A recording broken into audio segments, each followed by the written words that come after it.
অবিলম্বে নিয়োগের দাবিতে রবিবার আচমকাই লক্ষ্মীনারায়ণবাড়ি রোডস্থিত মুখ্যমন্ত্রীর বাসভবন ঘেরাওয়ের কর্মসূচি গ্রহণ করে 2022 সালের টেট উত্তীর্ণ পরীক্ষার্থীরা। শহরের বিভিন্ন স্থানে জড়ো হয়ে সেখান থেকে তারা দলে দলে লক্ষ্মীনারায়ণবাড়ি রোড এলাকায় সমবেত হয়ে বিক্ষোভ প্রদর্শন করেন। অথচ এর কোনো আগাম খবর রাখার প্রয়োজন অনুভব করল না রাজ্য পুলিশের গোয়েন্দা শাখা। বেশ কিছুক্ষণ সময় ধরে চাকুরের প্রার্থীরা মুখ্যমন্ত্রীর বাড়ির সামনে সমবেত হয়ে বিক্ষোভ প্রদর্শন করেন। খবর পেয়ে তড়িঘড়ি ঘটনাস্থলে ছুটে আসে বিশাল পুলিশ বাহিনী। পুলিশ বিক্ষোভকারীদের হটিয়ে দিতে চায়, কিন্তু তারা বিক্ষোভ প্রদর্শনে অনড় থাকে। ফলে এক প্রকার বাধ্য হয়ে পুলিশ তাদের গ্রেপ্তার করে অন্যত্র সরিয়ে নিয়ে যায়। এদিন গ্রেপ্তারের পর পুলিশের প্রিজন ভ্যানে 2022 সালের টেট উত্তীর্ণ এক চাকুরি প্রার্থী জানান, এই নিয়ে চাকুরির দাবিতে 12 থেকে 15 বার তারা মুখ্যমন্ত্রীর সাথে দেখা করার উদ্যোগ গ্রহণ করেন, কিন্তু মুখ্যমন্ত্রী তাদের সাথে দেখা করেননি। ওনার হাতে সময় থাকলেও উনি টেট উত্তীর্ণদের সাথে দেখা করার সময় পান না। তাই তারা বাধ্য হয়ে চাকুরির দাবিতে এই কর্মসূচির উদ্যোগ গ্রহণ করেছে বলে জানান তিনি।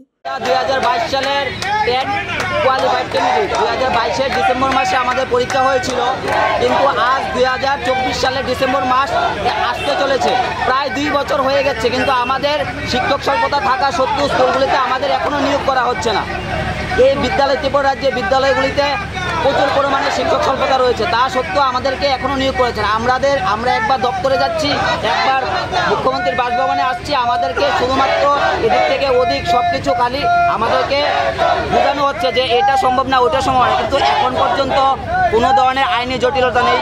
যা ছিল সুপ্রিম কোর্টের রায় সব ঠিকঠাক হয়ে গেছে। এখন সরকার চাইলে আমাদের নিয়োগ করতে পারেন, মুখ্যমন্ত্রী চাইলে আমাদের নিয়োগ করতে পারেন ত্রিপুরার শিক্ষা ব্যবস্থার উন্নয়নের স্বার্থে, কিন্তু আমাদেরকে এখনো নিয়োগ করা হচ্ছে না।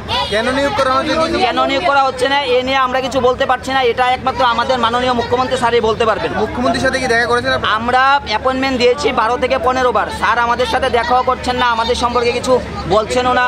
কষ্টে তো তখন লাগে যখন স্যার দেখি আমরা যে বিভিন্ন অনুষ্ঠানে স্যার অনেক কিছু উদ্বোধন করতে যান, সময় আছে স্যারের কাছে।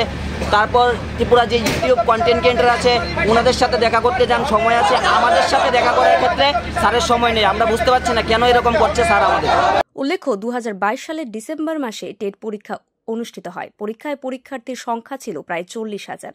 এর মধ্যে 249 জন টেট পরীক্ষায় উত্তীর্ণ হন। এদের বিভিন্ন বিদ্যালয়ে নিয়োগের কথা রয়েছে, কিন্তু এখন পর্যন্ত তাদের নিয়োগ করা হচ্ছে না। এদিকে টেট উত্তীর্ণদের মুখ্যমন্ত্রীর বাসভবন ঘেরাও কর্মসূচি নিয়ে রাজ্য পুলিশের বেআব্রু চেহারা ফের একবার জনসম্মুখে বেরিয়ে আসলো। এত বড় একটা কর্মসূচি সংগঠিত করা হলো, অথচ এর আগাম কোনো খবরই পেল না রাজ্য পুলিশের গোয়েন্দা শাখা। এই নিয়ে বিভিন্ন মহলে গুঞ্জনের সৃষ্টি হয়েছে। Bureau report, RE news.